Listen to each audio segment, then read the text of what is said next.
Hey everyone, my name is Sparks, and in this video I'm going to be going over the end of March Dragalia Digest, which also covered the 1.5 year anniversary celebration, so it brought a lot with it in a 20-minute video.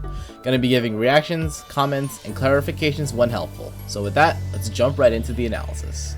First things first, they open with the next Gala unit, Gala Alex, or how I'm going to be calling her, Galax. Fun fact. In the Japanese localization, she's named Shannon, so I don't know if they shorten names over there like we do in Global, but does that mean that she'll be called Ganon over there? I digress. Galax brings with her a new mechanic called Skill Chain, and not only that, her skills charge differently than normal adventurers. While normally each skill gauge fills up as you attack, Galax charges an overall skill gauge the game is calling the Skill Reservoir, which seems to be visible in the top left-hand corner.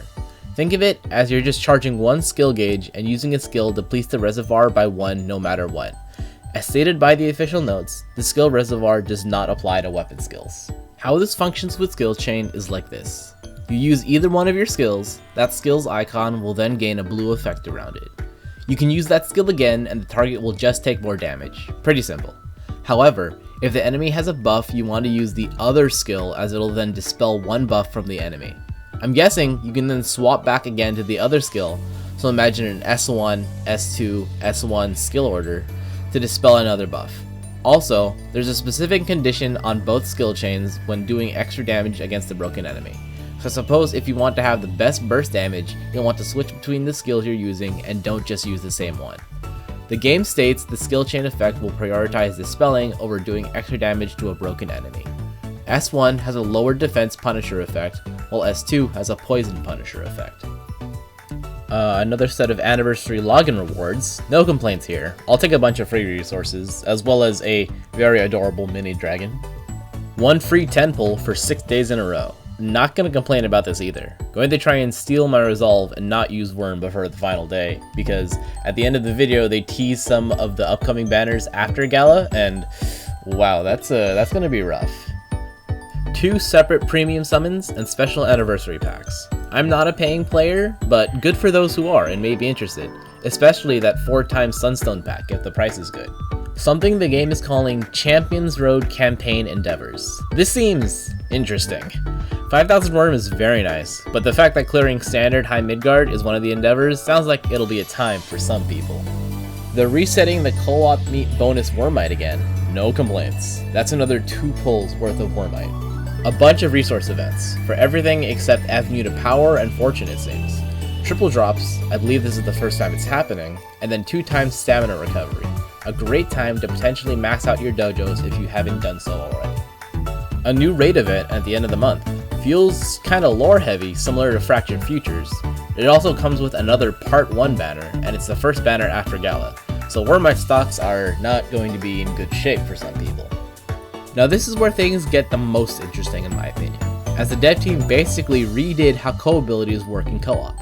As they explained in the before image, co-abilities in co-op matches used to be determined by the unit that each individual player was taking into battle. Now, as seen in the after image, that's no longer going to be the case, and it'll be the same as it is in solo. That is to say, even though you're only taking one unit into a co-op match, besides raids, the co-abilities will still be determined by the other units in your individual team. Along with this, they're also introducing chain co-abilities, which are co-abilities that can stack. They are for the most part element specific, and are effectively treated the same way as normal co-abilities in all other ways. All adventurers have one along with their traditional co-ability, and the co-ability nodes in the 5th mana circle have been updated to upgrade both the normal and the chain co-ability effectiveness. They're finally showing the long-teased event rerun feature, called the Event Compendium. This will let anyone go back and play old events for facilities and presumably raid welfare units as well, although the first 3 events they're showing are going to be added are all facility events, with more getting added as time goes on. They're introducing a new trade currency, Fafnir medals. It states on the update page that these are random drops from most quests, and then also event rewards as shown on the slide. It feels like with this, they're trying to alleviate assorted upgrade material woes, as we have the very valuable gold paper available at the bottom. For how many Fafnir medals, we'll need to wait a few days and see. Future updates are looking pretty wild, starting off with the lead unit being able to equip 2 more skills from other adventurers. This update is very interesting. But yeah, as the slide shows, your lead unit will gain access to up to 2 more skills from other adventurers after fulfilling some sort of condition. Maybe if they're past a certain mana circle level or something. They did specify that if you equip other adventurer skills, you will not be able to use weapon skills or helper skills, so it definitely has a bit of a trade-off given how strong Agito buffs are, but I'm sure alternatives will be found. I have no idea what this may mean for the AI, but it sounds like they're still working out the details themselves. The fact that you'll be able to use it in co-op as well sounds pretty broken. They're going to be introducing a new defense type event, perhaps like the original Fire Emblem Heroes event with the Castle Defense Wave format. An in-game encyclopedia, that's going to be pretty neat. What's more interesting is the various bonuses it talks about. Probably not going to be too substantial, but if there's any chance of getting more sunlight ore, I'll gladly take it.